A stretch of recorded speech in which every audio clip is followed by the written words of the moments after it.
Welcome to another episode of Saves 9 podcast. I'm your host, Dr. Rucha Bafna.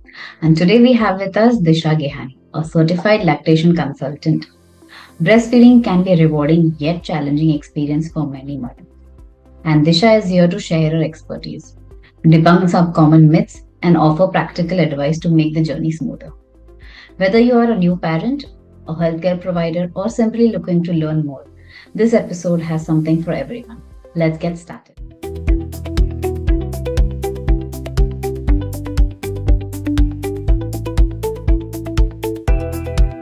So we welcome Disha for this very interesting episode.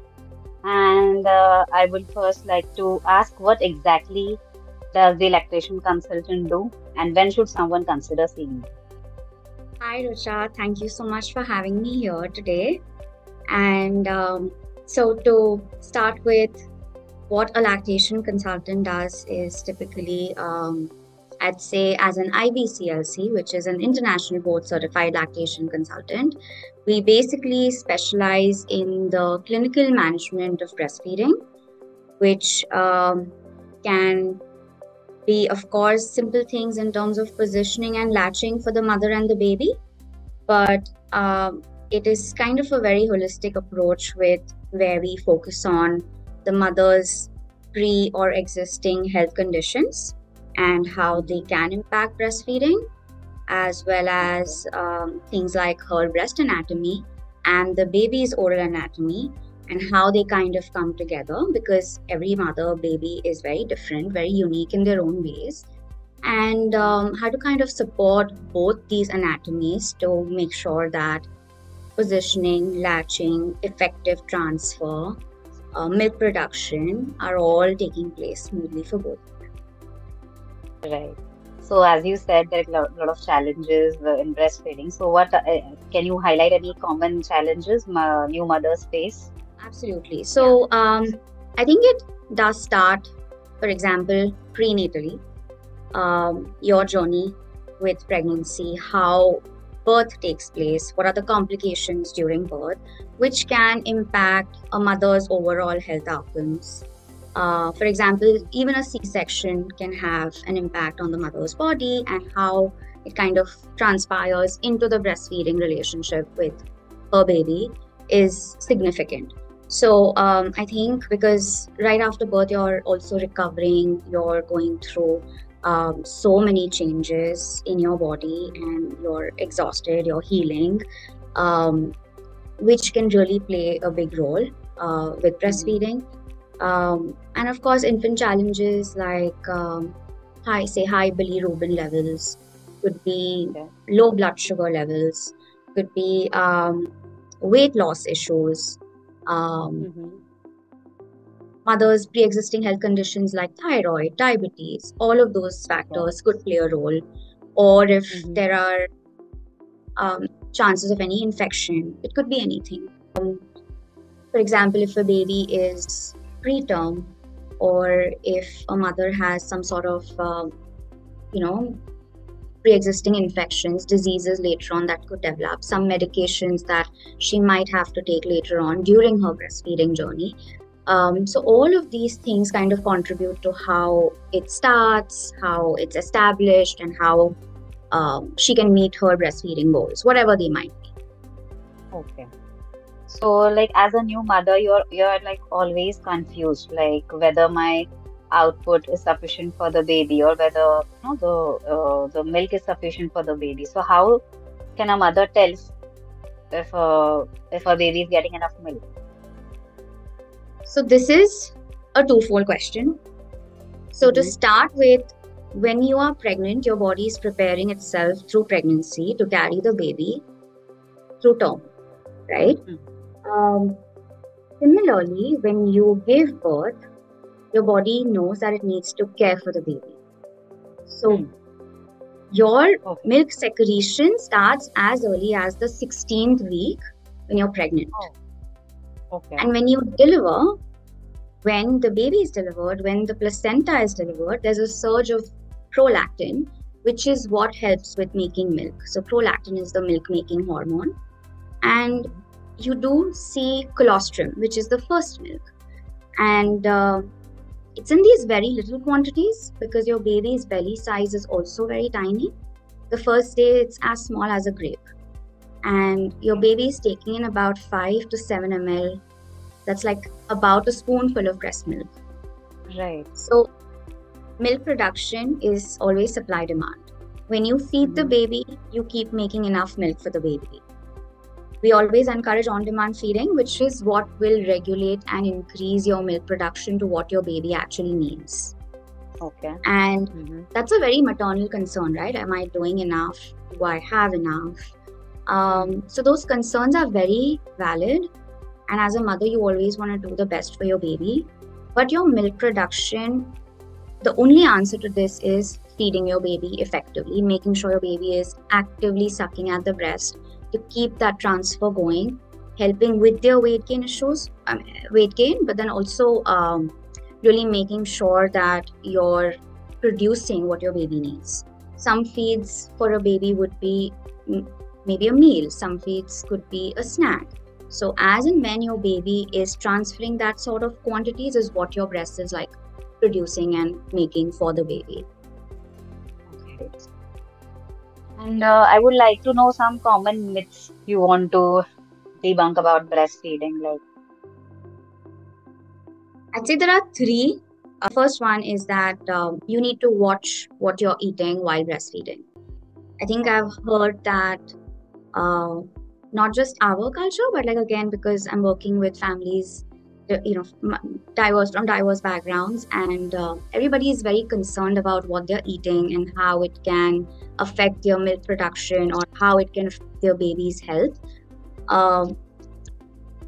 But there's really nothing that you need to do in terms of watching what you're eating, whether it's dairy, whether it's anything that you like or that you have been eating before pregnancy, during pregnancy, you can continue and feel happy with whatever you're eating. There's really no need to modify or change your diet.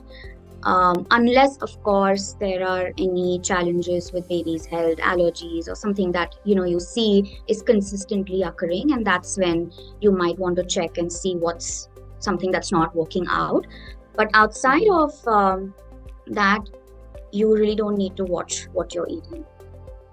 Irrespective of what you eat, your milk will be the best in its composition for your baby. Okay, it's just that for your own health, because you're the one breastfeeding, you're burning calories, approximately 500 kilocalories a day. You need to make sure you're taking care of your health, your nutrients, vitamins. And unless, of course, if there is a severe nutrition deficiency or a vitamin deficiency, that's when, or a mother probably is malnourished, that's when you're not making milk that is rich or, appropriate on those vitamins for your child. Otherwise, you're okay. because I have, like, when I was breastfeeding 5 years back, there are people who used to say, don't eat spicy, otherwise, the baby will get loose motions. I'd say everything in moderation is also key. Anything Right. too spicy. I've also heard about garlic. Too Yeah, spicy. correct.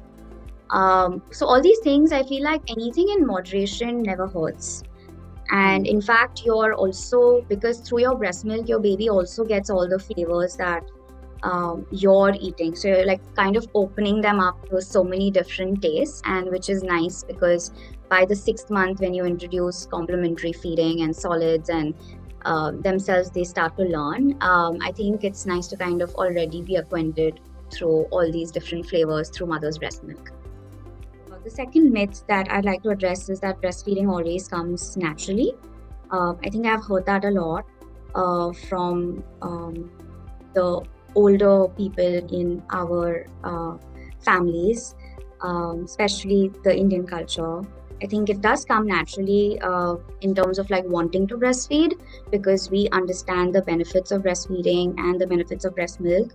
And to say Eastern Pacific cultures are actually bigger on breastfeeding compared to the Western cultures, as much as it is, gaining awareness and increasing at this time. But breastfeeding does take time and practice. It is almost like two pieces of the puzzle coming together. It takes I think the first few weeks are all about learning your baby's personality, your baby's unique needs. Every mother is different. How she kind of, how her breast anatomy is playing a positive or a negative role with breastfeeding. How there could be challenges with your baby's oral anatomy. It could be so many different factors contributing to their journey. So it is natural. All newborns have the reflexes that are needed to breastfeed. For example, rooting, turning side to side, opening their mouth. These are things that you naturally see as soon as a baby is born. But and then you have breast milk. You start off with colostrum, but as much as you have these two things, but you still need to work and practice and give that time to kind of help your baby learn to suck, swallow, coordinate the rhythm.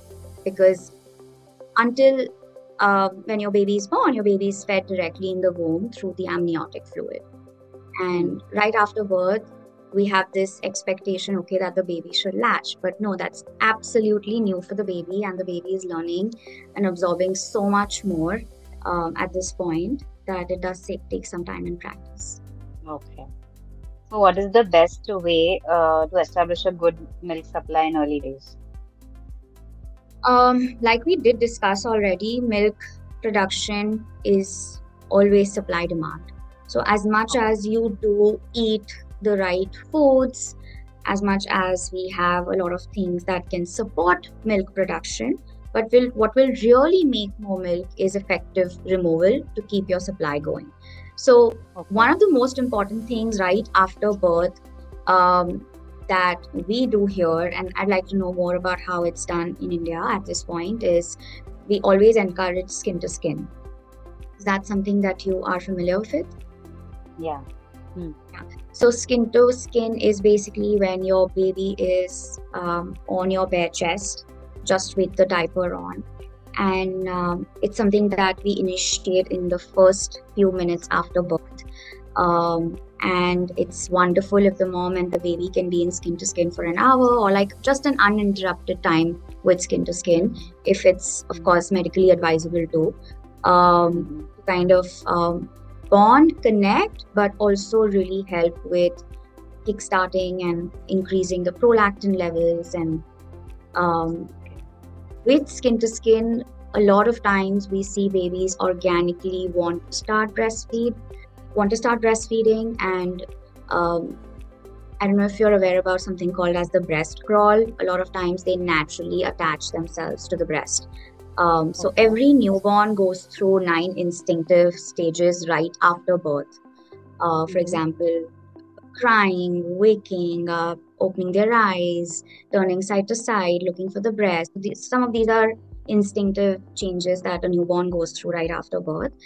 And a lot of times they can self-attach themselves, and sometimes of course they need help. But initiating breastfeeding within the first 2 hours is so important, because it's like it's when you're really stimulating those hormones to now ask for making milk for the baby.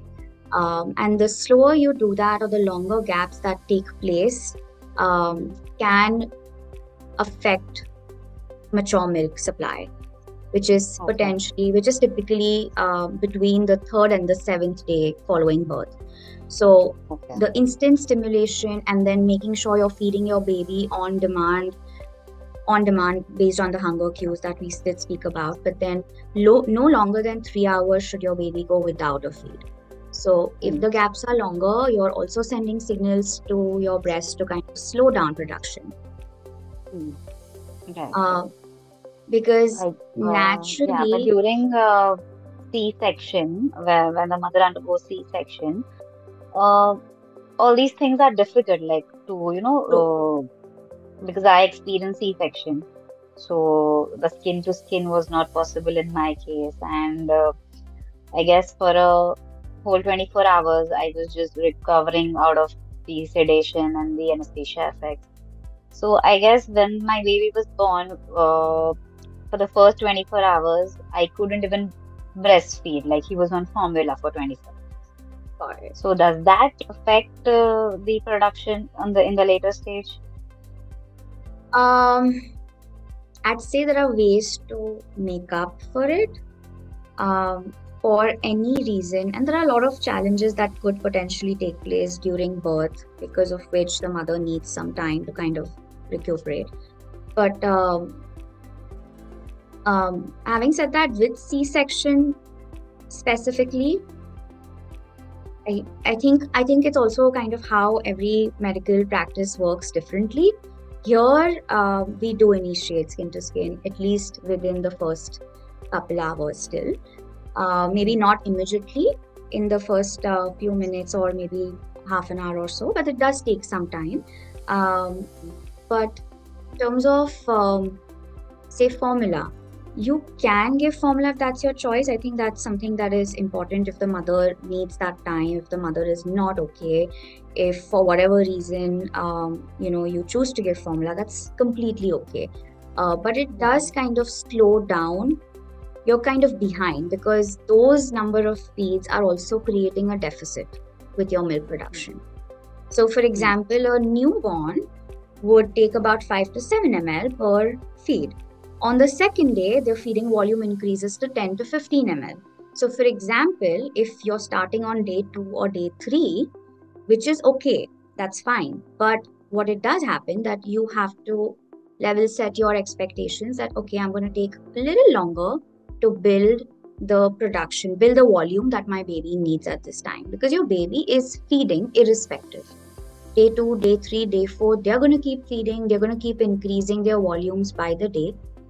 And that's when you know, okay, this is what is creating a deficit. But there are ways to stimulate, there are techniques, there are things you could do to make sure you're again increasing your production.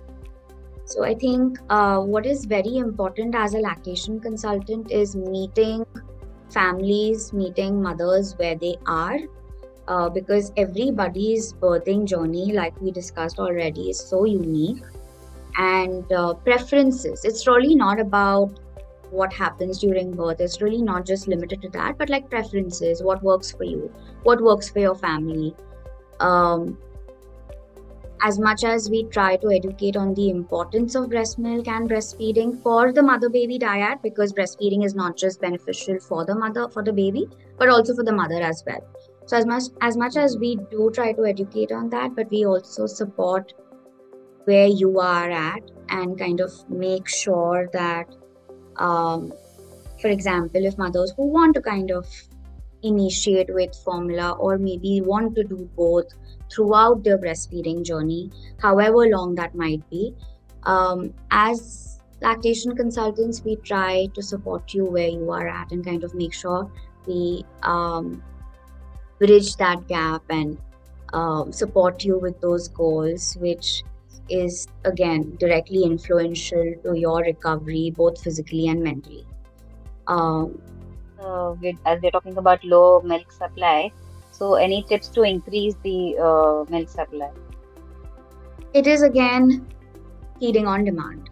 That's one thing that we do. But for example, if a mother is kind of behind, again, everybody is unique and their body, and if there's anything going on with their health plays an important role. But in a simple, straightforward case, what we usually recommend is feeding on demand, skin to skin, really trying to build that connection with your baby, but also a little extra stimulation when it comes to pumping. So pumping so helps to bridge that gap if you're already behind, a little extra stimulation. So in terms of if your baby is feeding 8 to 10 times, which is approximately every 3 hours in 24 hours, you are either breastfeeding or pumping. You're kind of trying to put that together, like 4 to 5 times, whatever works for you, or you're breastfeeding all the 8 times, but then 2 to 3 times you're pumping to have that extra stimulation and make more milk and send signals to increase your production.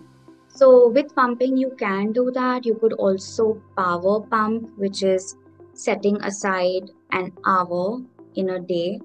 And this is recommended for up to 3 to 5 days, because the more you do, the more you keep making. And then overproduction is also another cause of concern for a mother. So pumping power pumping is something that we could recommend to increase your production, especially if you're behind.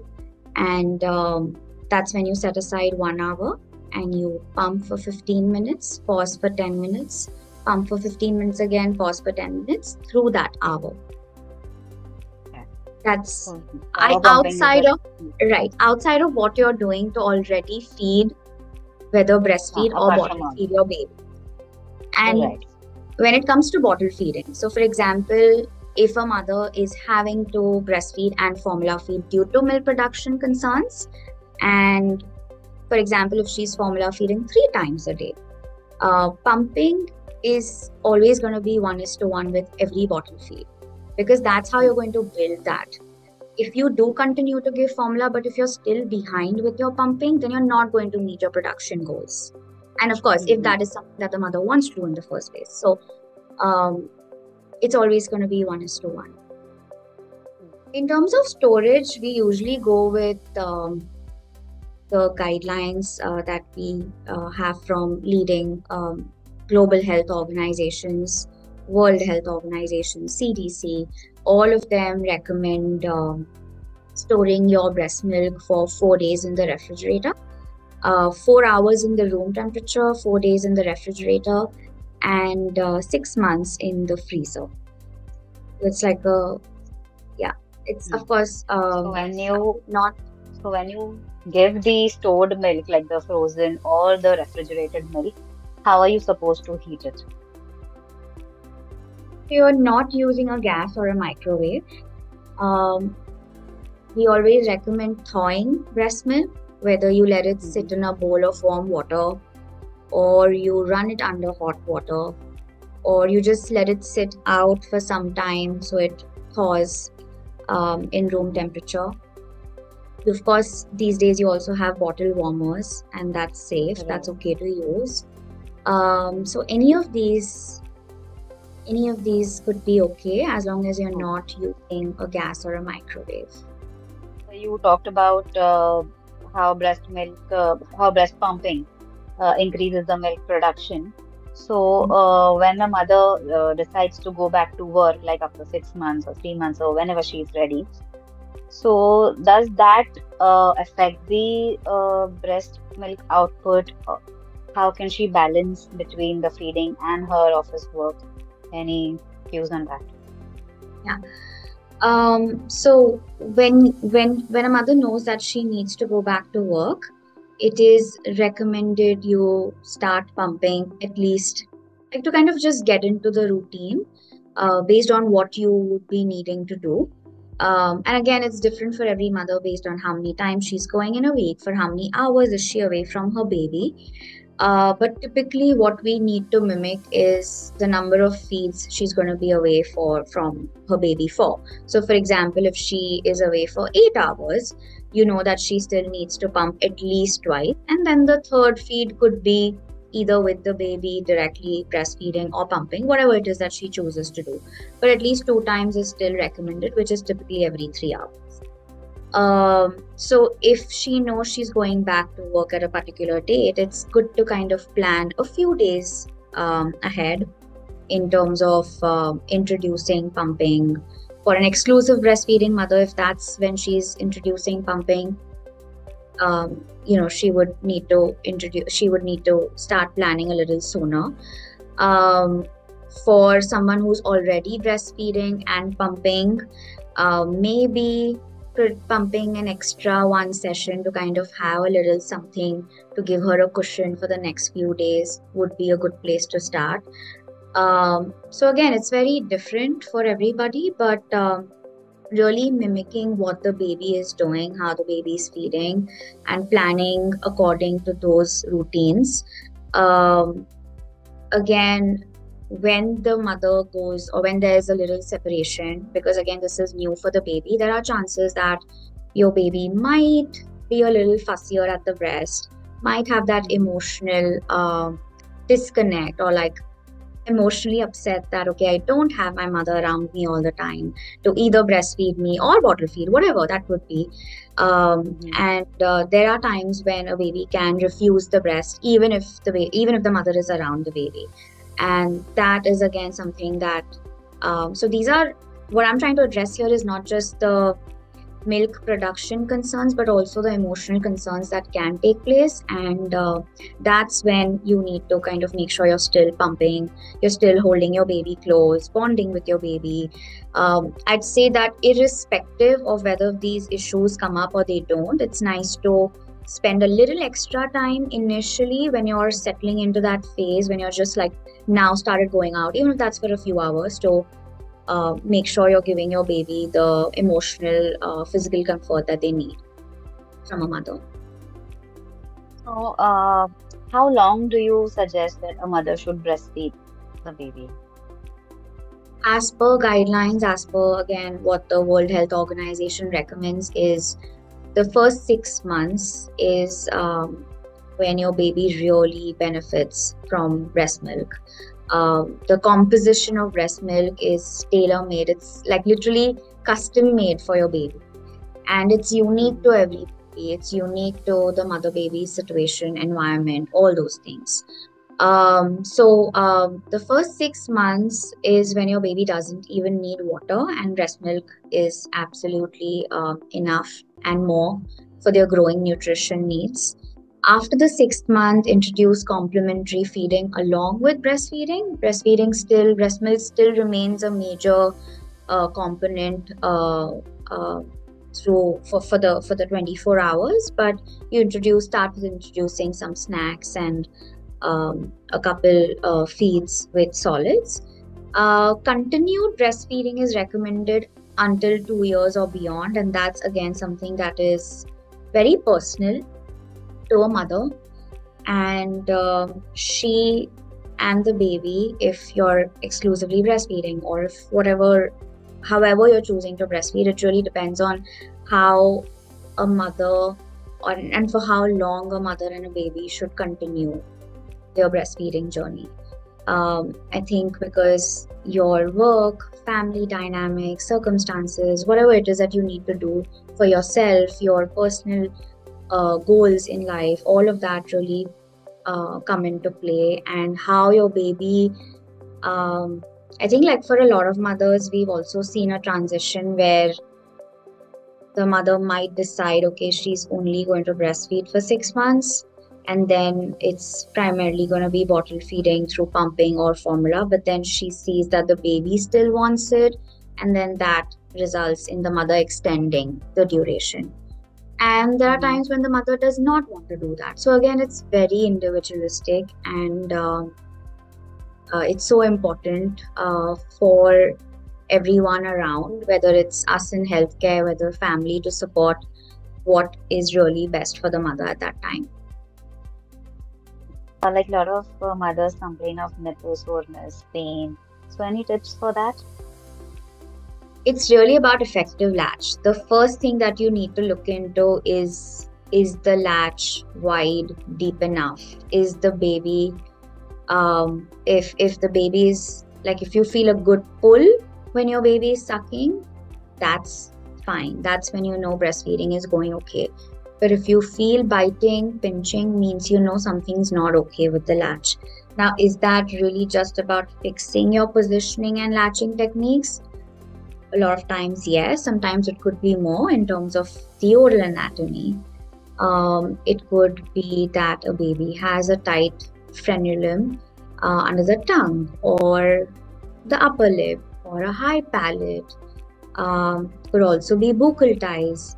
It's different, and again, every situation is unique, and it's best to consult a lactation consultant for any such issues, versus trying and navigating and dealing with all of those complex complications.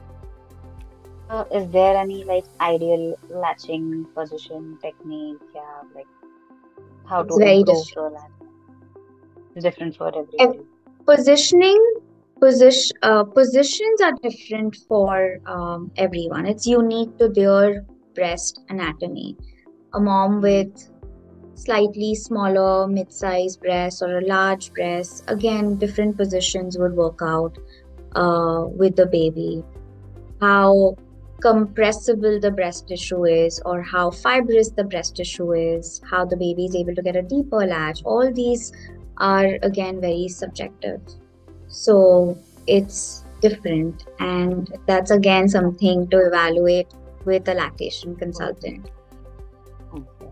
Having said that, the size of the breast has nothing to do with how much milk you're making. Okay. So irrespective of the size, it is not going to impact your milk production anyway. What does impact is the glandular tissue and if your breasts are fully developed versus how small or how big they are. So when you're breastfeeding, the size of the breast increases or decreases, or like, is there any effect on the size of the breast? I think that's a great thing you brought out, because I was also wanting to address it in the myth that a lot of times mothers feel that probably breastfeeding can increase the size of their breast, but that's not true. Breastfeeding does not change how your breasts look and how big they are, or if they are saggy. What does change is pregnancy.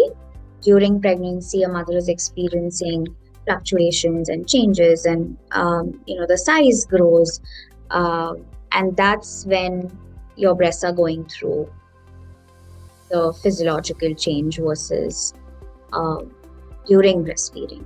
So baby sucking at the breast is not going to cause your breast to sag.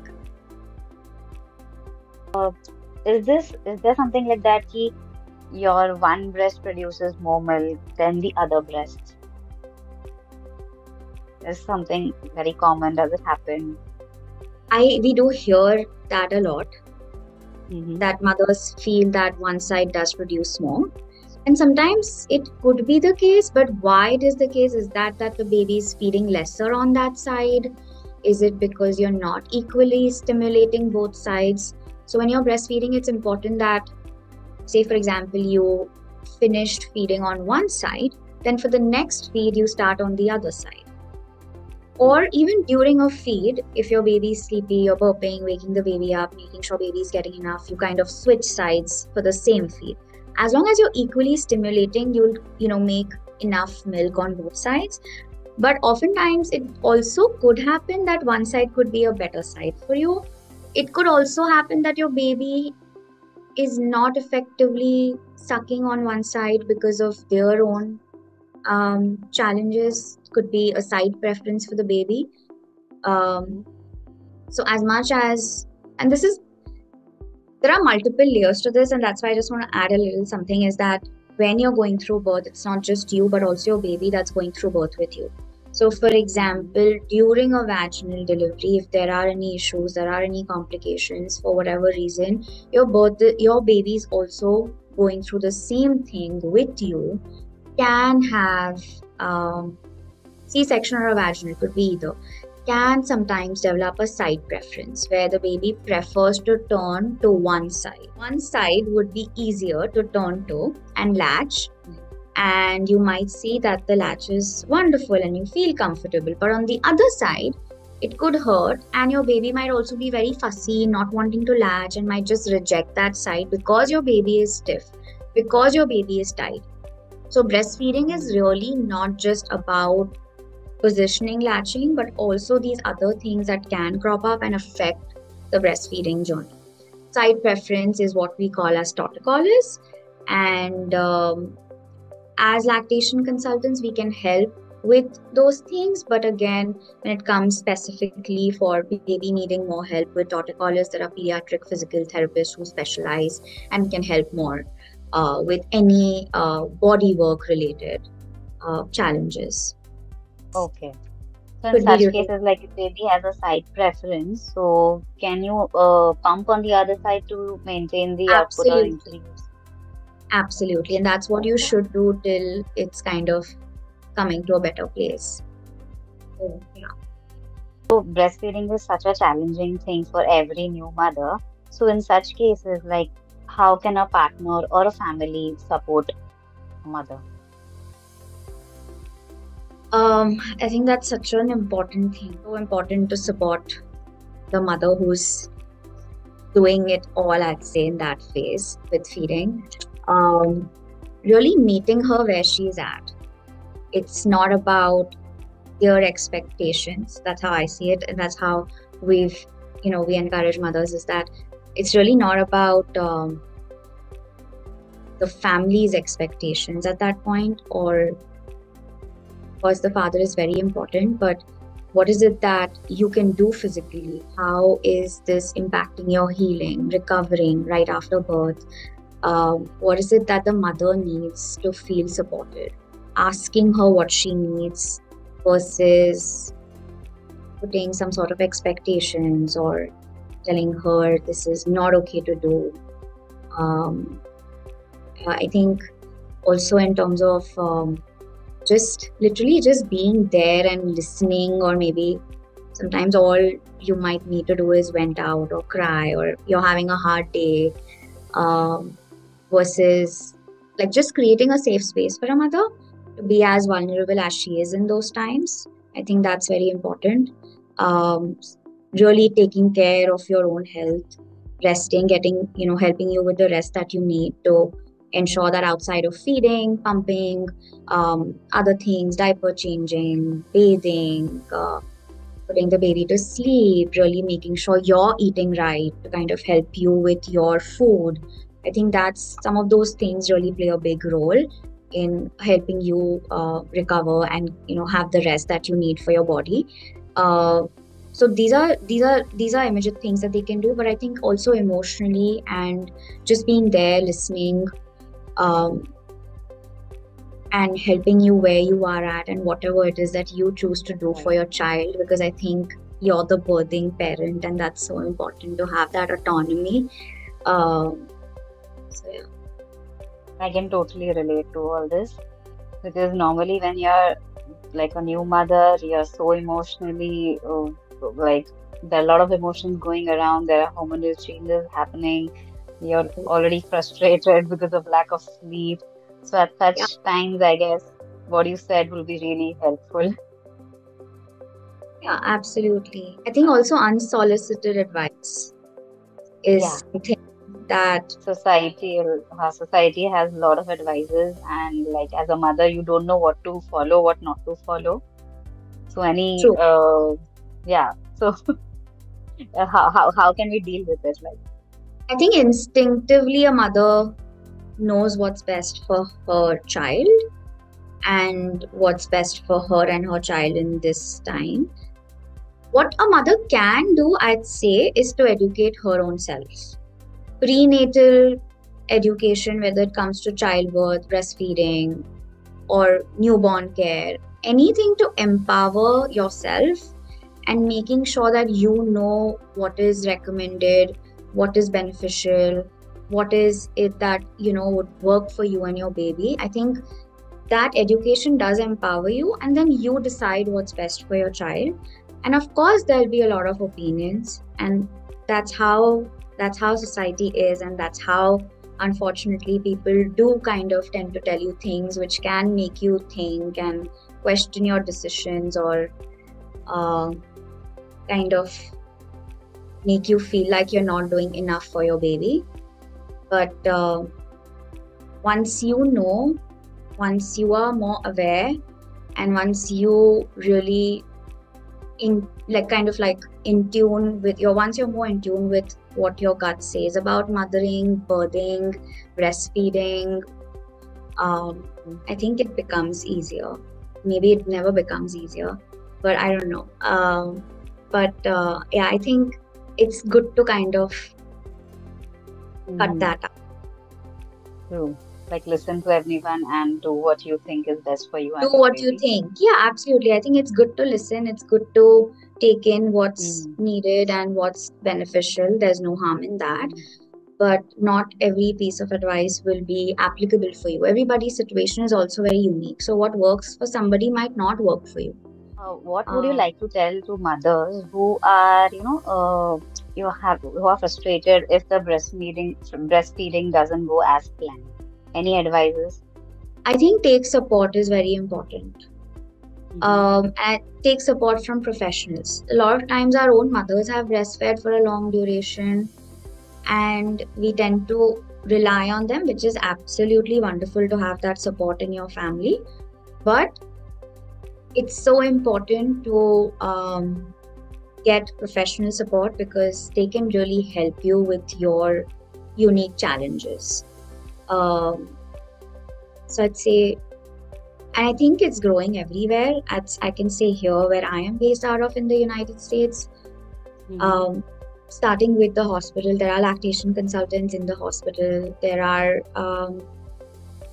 are lactation consultants in private practice, and insurance has made it, available to mothers at home where they can see babies and mothers for an hour-long consult and really help them with whatever feeding challenges that they are experiencing.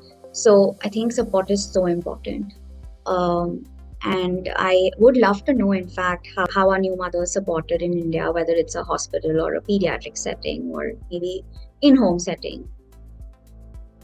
In India, basically, I feel that, yeah, of course, your own mother is there to help you with everything.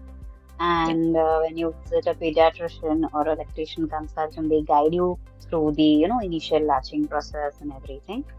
But we don't have a mother support, like a lot of mothers who come together, to talk about their experiences. I don't think we have that support groups here in India, at least not that I'm aware of. There must be. But that's something I feel is lacking in India. Otherwise, family support, if you're lucky enough, you get. Absolutely. Yeah. About the support groups, there are, I would say, I don't know if you're familiar with La Leche League. Have you heard about them? So La Leche League is international, and there are support groups across the globe. Yeah, I think from what I've seen, I'm part of one of them in Mumbai, and it's really a nice, supportive mom support group where mothers share their experiences about breastfeeding, their challenges, and learn from each other. And most of the time, here, this is how it works. It's mostly led by a lactation consultant.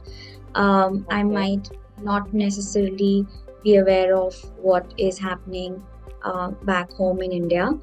From what I understand, that La Leche League is usually led by a lactation consultant, but it's a supportive group where mothers come together. So I think is that an offline or online group? There is a Facebook group, and I think they do meet once a month online. But again, it depends on what's happening there. So I think if mothers really want some immediate support and someone to really ask it and really reach out to, I think it's a wonderful group to be a part of.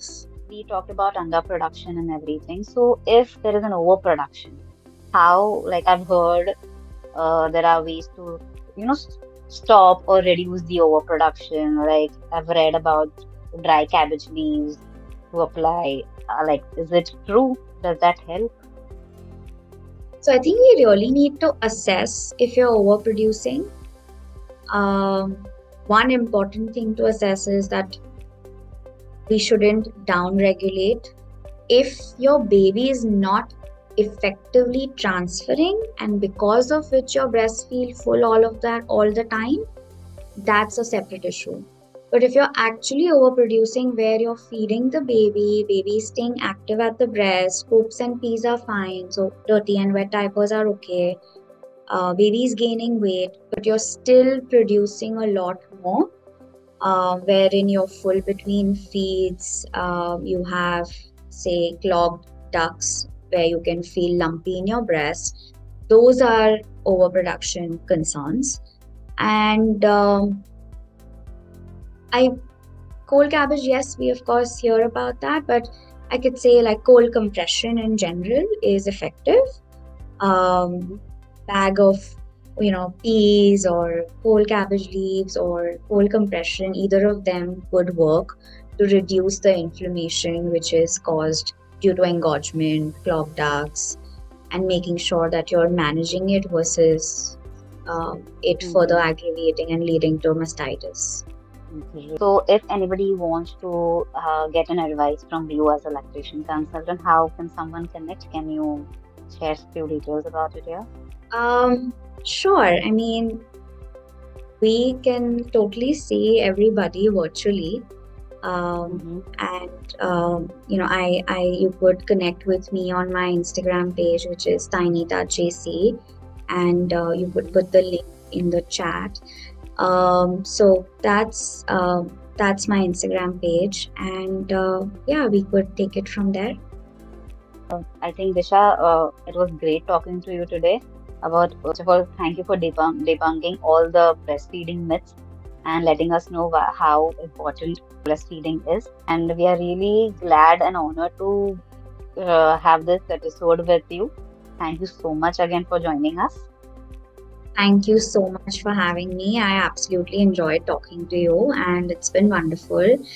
And it's nice that I could do this because as much as I'm here and I am in the United States, I often feel the need to kind of connect with mothers in India, and in a small way, I think this is going to make a difference. So, yeah. Thank you.